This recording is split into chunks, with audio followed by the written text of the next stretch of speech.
2021 has been the year of the billionaires, with more than a few headlines being centered around these lucky individuals. From the crypto meddling of Elon Musk on Twitter to the extreme philanthropy of MacKenzie Scott, there have been more than a few entertaining stories on the internet. But which of these should you be paying attention to right now? And what should you know about them? For all this and more, stay tuned. Number 1, first of all, MacKenzie Scott is done discussing how much money she's given away. She admitted this in an interview a few days ago by saying that at times it feels like there's a much greater focus on her than the organization she's helped over the years. The whole purpose of philanthropy is to assist those in need, after all, not take the spotlight away from these causes. For those of you who don't know, Scott is estimated to be worth around $62.2 billion at the moment, most of which was acquired through the shares she has in Amazon, which she retained during her divorce from Jeff Bezos back in 2019. This makes her the third wealthiest woman in the United States, even though she is a novelist by trade. That being said, Scott has certainly given more to charity in the last couple of years than the vast majority of billionaires combined. According to reports, she's announced a grand total of $8.5 billion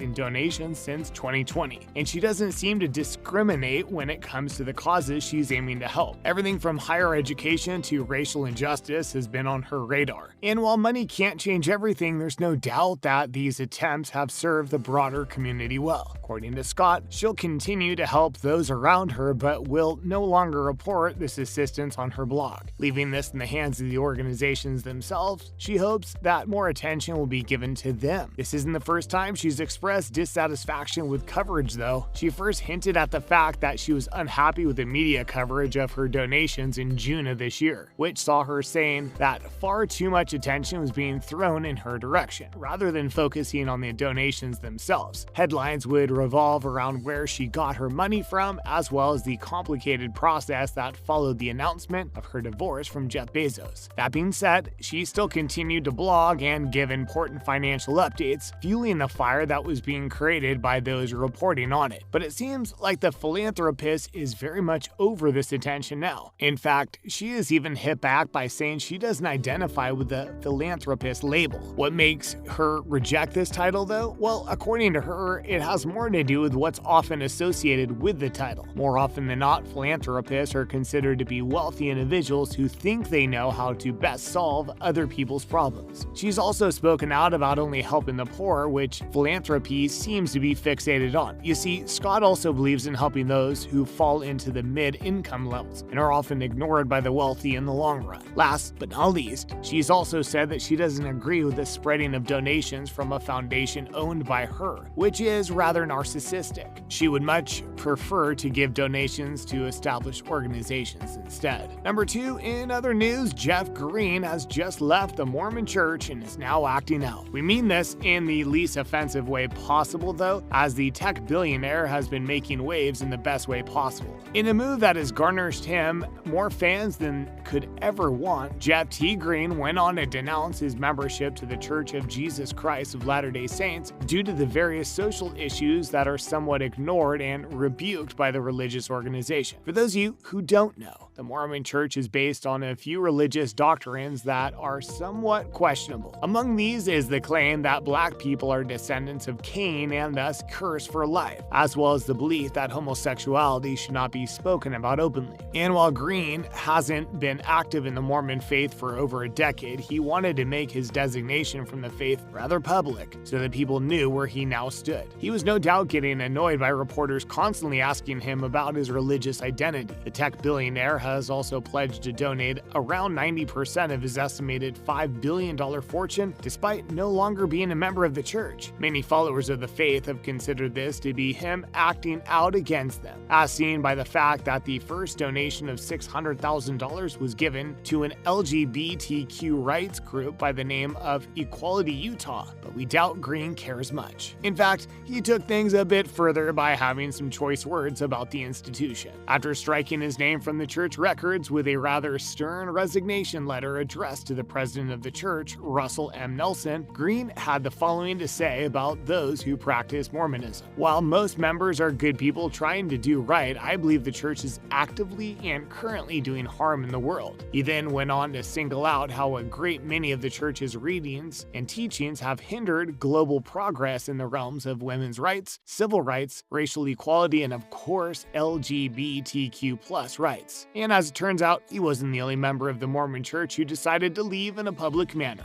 11 friends and family members of Green decided to accompany him in his public move. Lastly, Green went on to express that he worries about the lack of transparency in the church, especially when it comes to its finances and history. For those of you who don't know, Mormonism as a religion has actually been taking a beating ever since it was proven to be false by Egyptologists, finding that the interpretations given by founder Joseph Smith were actually incorrect. But rather than focusing on the rectification of their belief, the church has simply chosen to ignore the findings altogether, making the belief almost conspiratorial in nature. And while it would still be wrong to refer to the organization as a cult by definition, it goes without saying that Green is done with Mormonism. Number 3, and then we have Elon Musk, who has spoken up about the mystery of his wealth. And by speak up about, we actually mean vehemently deny. After being inundated with political attacks against his financials, Musk responded by saying his wealth isn't some deep mystery that people need to dwell on. In all honesty, his taxes are quite simple at the end of the day, and in his own words, he could do them himself in just a few hours. This less than subtle report of his was no doubt made in combat of claims that the billionaire has been hiding funds of his offshore and in the crypto exchange in an effort to avoid massive tax payouts. And in an interview with a conservative site by the name of the Babylon Bee, Musk made it known that this was far from the case. According to him, the $245 billion that he's accrued over the years is fully transparent and not stashed away in an effort to ignore his tax obligations. He also tweeted that he'll be paying around $11 billion